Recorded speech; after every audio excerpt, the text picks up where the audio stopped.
Slovenské hrady sú symbolom jednotlivých regiónov Slovenska a patria k najkrajším cieľom mnohých turistických výletov. Naša krajina je bohatá na opevnené objekty bývania, zväčša v prekrásnej prírode ukrytých viac ako 180 hradov, postavených v rôznych historických epochách. V minulosti boli dejskom dôležitých udalostí a ich majitelia dlhé stáročia ovplyvňovali chod tejto krajiny. Vyberte sa s nami na nádherné potulky po slovenských hradných zrúcaninách. Na pôsobivých miestach odhaľte príbehy popredkávané povesťami či legendami a objavte ich dávno zabudnutú krásu.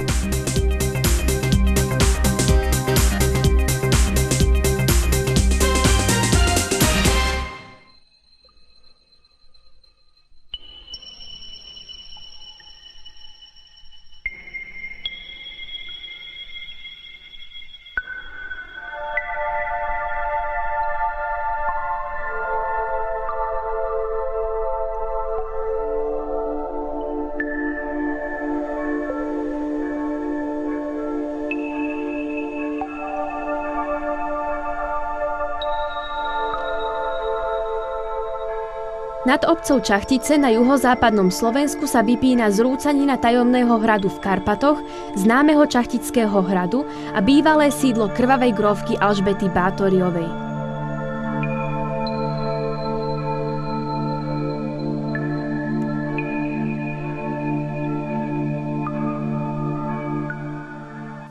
Zrúcanina Čachtického hradu je jednou z najviac navštevovaných slovenských hradných zrúcanín. Davy turistov sem prichádzajú v každom ročnom období a takmer za každého počasia.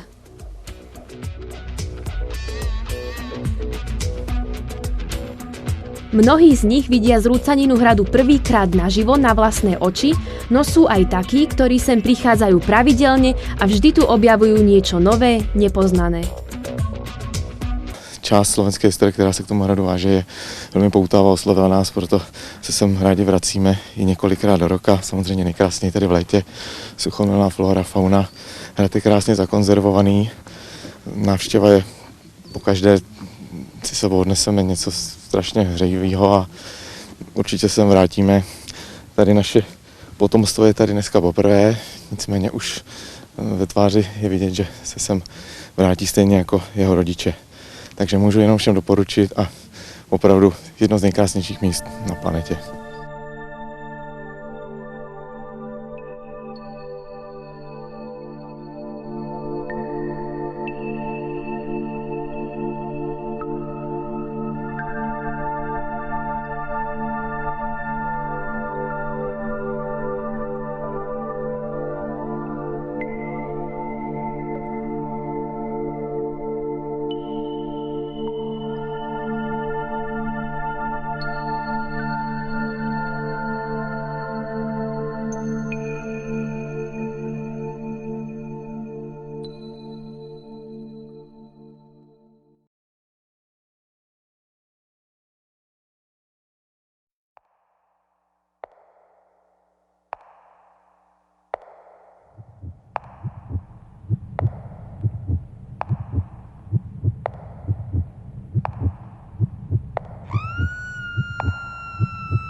Toto je desivý príbeh mocnej a charizmatickej ženy. Guinnessova kniha rekordov ju eviduje ako najmasovejšiu vrahyňu za viac ako 600 vražd nevinných dievčat a mladých žien. História a folklór detailne opisujú jej činy spáchané na obetiach. Literatúra do najmenších podrobností zaznamenala muky, ktoré spôsobila urodzeným ženám, rovnako ako sedliackým dievčatám. Bola úchylnou ženou nebezpečnou pre svoje okolie? Či dokonca bosorkou? Skutočne sa kúpala v krvi svojich obetí, aby si zachovala večnú krásu? Alebo sa stala obeťou mocenských praktík vplyvných mužov? Život Alžbety Báthoriovej je aj dnes desivý príbeh ukrývajúci mnoho takých ukrutností, aké si ani nedokážeme predstaviť. Vyberieme sa po stopách životného príbehu uhorskej šľachtičnej z prelomu 16. a 17. storočia, dodnes branej ako symbol krutosti a násilia. Pozrieme sa na miesta spojené s jej menom, roztrúsené po celom území dávneho Veľko-uhorského kráľovstva a symbolicky oživíme aj samotnú Čachtickú pani.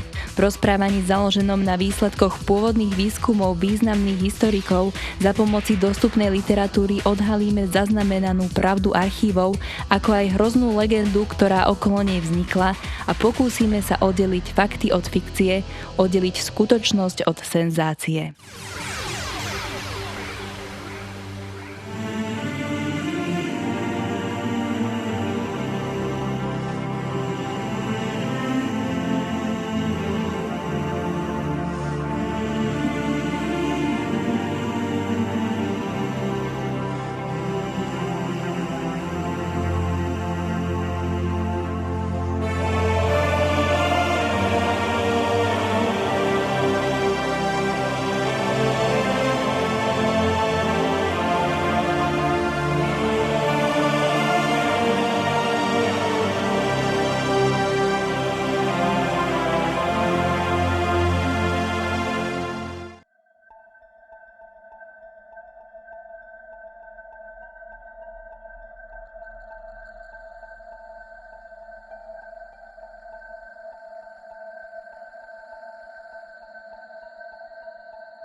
Slovenská obec Čachtice a táto zrúcanina hradu rovnakého názvu, vypínajúca sa na dolomitovom kopci nad obcou Višňové, sú len časťou príbehu Alžbety Báthoriovej. Jej životná púť na tomto svete sa začala v 16. storočí 400 kilometrov juhovýchodne od Čachtíc.